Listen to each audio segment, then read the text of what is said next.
Hello students, today we are going to do the remaining part of the great soliloquy To Be or Not to Be by William Shakespeare.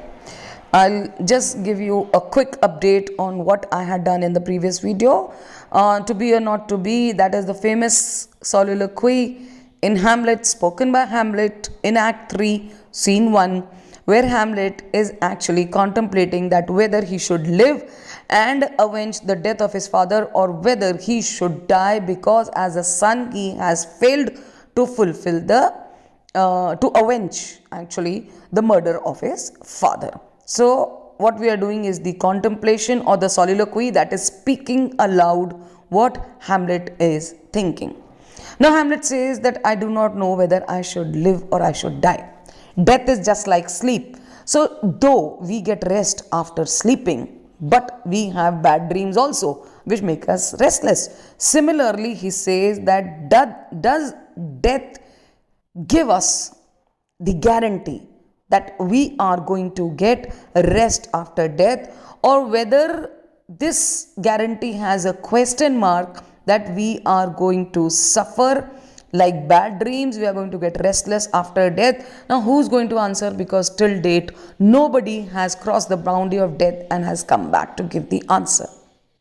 Now he says this is the respect. There's the respect, mean this is the question that makes calamity of so long life. We are doing line number 14 today. That makes calamity of so long life. So what do? This respect, this question, that whether we are going to get total rest or we are not going to get total rest, this question makes us suffer this long life which is full of calamities. Calamities means the problems, the tensions, the sorrows, the griefs of our life. And life is long, life is not short. Life becomes long because we have to suffer so much in life.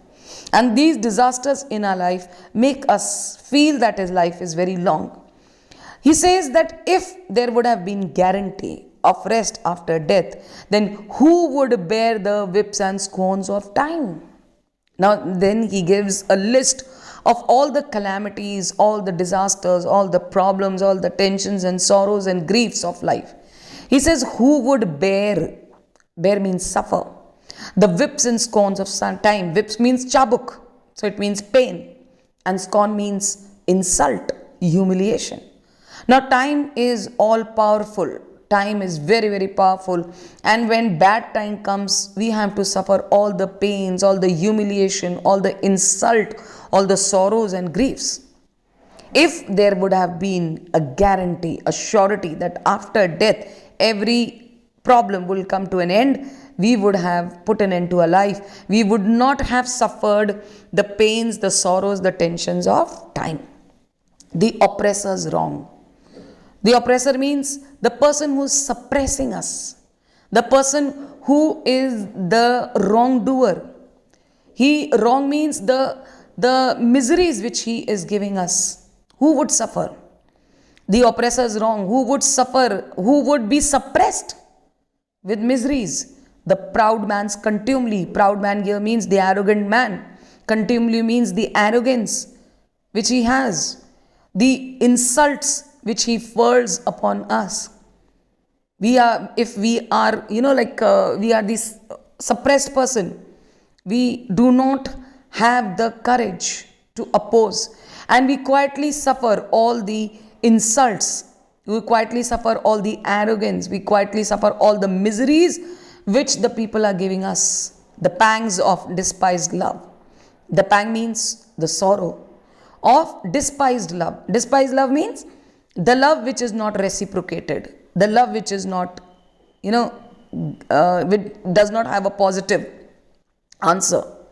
Because Ophelia, who was the beloved of Hamlet, was also very, very angry with Hamlet because Hamlet could not avenge the murder of his father. So she used to insult him, she used to scold him, she used to rebuke him, and then Hamlet used to feel bad. And that is why he says that if there would have been a surety of rest after death, I would not have suffered the sorrows which I got in my love. The law's delay. Law here means justice and delay. We all know that justice is always, it is comes late. It does not come in time. We would not have suffered the delay in justice, the insolence of office. Insolence again means the atrocities, the insults, the humiliation of our officer, the officer who keeps on insulting his juniors. We would not have suffered that, and we would have put an end to our life. And the spurns that patient merit of the unworthy takes. Spurn means the humiliation, the sorrow, the insult which we feel when our merit, when our worthiness, when what we deserve has been given to unworthy who does not deserve. So when a non-deserving person gets whatever he wants and a deserving person is, he is devoid of what he should be getting, we feel an insult. And this insult we would have put an end by putting an end to our life. When he himself might is quietus make. He himself means when a man who's suffering, he can make his own quietus means he can take his own life. He can put an end to his own life. He can make his life quiet with a bare bodkin. Bare means naked, bodkin means dagger, conjure. So it is so easy. Why we suffer all the problems, the tensions, the insults, the humiliation, the disgrace, the sorrows, the griefs, the depression and the dejection which the life gives us. When we can put an end to our own life, we do not need anybody. With a dagger, we can take our own life. Who would fardels bear? Fardel means the bundle of sorrows, miseries, problems. Why we would bear all the problems and the sorrows, this life which is like a bundle of sorrow? To grunt and sweat under a weary life. What do? Grunt means we moan, we cry, we feel sorrowful. And sweat means we struggle in this weary means in this tiring life. What do? We keep ourselves alive and we cry, we moan, we struggle, but still we are living. Why? But that the dread of something after death, because we are afraid of. Dread means afraid of something after death. We are afraid that after death, is there a surety, is there a guarantee that we are going to get rest? No, there is no surety, no guarantee. There is no answer to this actually. That is why we are suffering all the problems. Because we do not know that after death, these problems are going to come to an end or not. Death is in the undiscovered country from whose bourne no traveler returns. What a beautiful metaphor. Death is like an undiscovered country. See how the country is discovered when a person enters into that country, goes to that country, comes back, informs everybody that there is this kind of a country. Death is an undiscovered country because he says that from whose bourne means boundaries, no traveler has returned. Till death, anybody who has entered the country of death has not come back and reported what happens after death. जो कोई भी मृत्यु के पार गया है, उसने कभी आके नहीं बताया क्या होता है मृत्यु के बाद. So there is a big question mark. There is unsurety. It's a mystery. What happens after death? We do not know. And this puzzles our will. Puzzles means it weakens our willpower to put an end to our life. This question which is unanswered, that what happens after death, it weakens our willpower to commit suicide. And what do? It makes us rather bear those ills we have.